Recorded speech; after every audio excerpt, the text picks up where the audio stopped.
गांव से 5 किलोमीटर दूर एक सूनी पहाड़ी पर एक पुरानी टूटी फूटी हवेली खड़ी थी।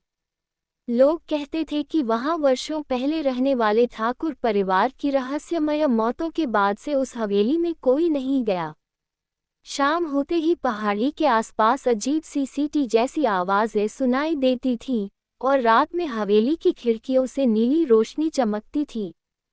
गांव वाले उस रास्ते से गुजरने से भी डरते थे। एक दिन शहर से आए 4 दोस्त अंकित, रिया, समीर और कृति ने इस हवेली के रहस्य को जानने का फैसला किया। उन्हें लगा कि ये सब गांव वालों की अंधविश्वासी बातें हैं। सूरज ढलते ढलते वे टॉर्च, फोन और कैमरे लेकर हवेली के बड़े जर्ज गेट के सामने खड़े थे। गेट पर मकड़ी के जाले थे और लोहे पर जंग लगी थी, जैसे कई सालों से किसी ने इसे हाथ भी न लगाया हो। हवेली के अंदर कदम रखते ही चारों को तेज ठंडी हवा का झोंका लगा। ऐसा लगा जैसे किसी ने उन्हें अंदर धकेला हो। कमरों में अंधेरा और धूल थी। दीवारों पर उखड़ी हुई पेंट और पुराने परिवार की धुंधली तस्वीरें टंगी थीं।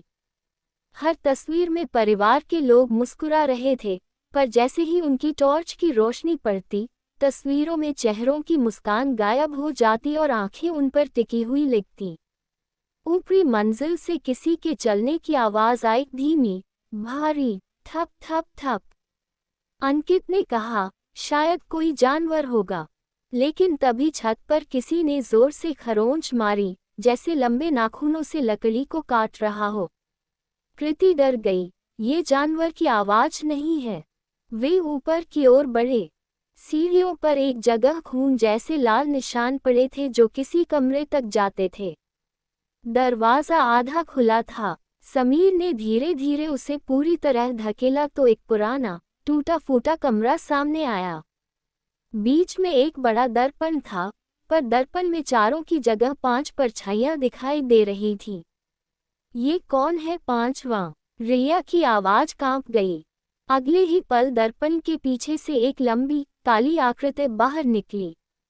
उसके चेहरे पर आंखें नहीं थीं, सिर्फ गहरी काली खाली जगह। वह धीरे धीरे उनकी तरफ बढ़ने लगी। कमरा ठंडा होने लगा, इतना ठंडा कि चारों की सांसें धुआं बनकर दिखने लगी।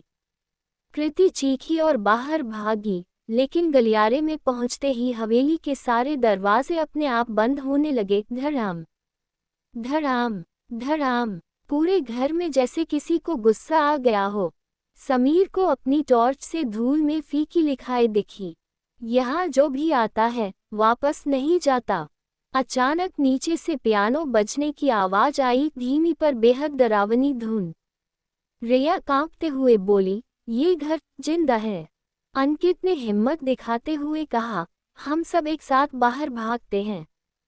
चारों ने पूरी ताकत से गेट की ओर भागना शुरू किया, लेकिन कमरों की परछाइयां जैसे लंबी होकर उनके रास्ते में आ रही थीं। दीवारों पर तस्वीरों वाले चेहरे गुस्से में बदलने लगे, आंखें लाल, होंठ सिले हुए। गेट के पास पहुंचकर अंकित ने उसे जोर से धक्का दिया, पर वो नहीं खुला। तभी उनके पीछे काली आकृति फिर दिखाई दी, इस बार और बड़ी और पास। उसने हाथ बढ़ाया। उसके नाखून इतने लंबे और चांदी जैसे चमक रहे थे कि लगता था किसी भी पल किसी को चीर देंगे। एक आखिरी कोशिश में समीर ने एक पुराना लोहे का डंडा उठाया और गेट को जोर से मारा। गेट अचानक जंगल की हवा के साथ खुल गया। चारों बाहर गिर पड़े, लेकिन जैसे ही उन्होंने पीछे मुड़कर हवेली को देखा, हवेली की सारी खिड़कियां एक एक करके बंद हो गईं और नीली रोशनी बुझ गई। सब शांत हो गया। चारों दौड़ते दौड़ते गांव पहुंचे। लोग इकट्ठे हो गए और उन्हें पानी पिलाया। अंकित ने हिम्मत करके पूछा, क्या कोई पहले भी वहां गया है और बचा है? गांव का बूढ़ा आदमी बोला, तुम चारों पहले लोग नहीं हो, लेकिन जो पहले गए थे केवल 3 ही लौटकर आए थे। सबकी रूह कांप गई। अगले दिन जब पुलिस वहां पहुंची, तो हवेली के अंदर कमरे में दर्पण टूटा हुआ था और दर्पण के टुकड़ों पर एक नाम लिखा था, अंकित। उसके बाद अंकित कभी पहले जैसा नहीं रहा। रात में उसे वही काली आकृति दिखाई देती, वही सीटी जैसी आवाजें और वही टूटी टूटी फुसफुसाहट। मेरी हवेली में फिर वापस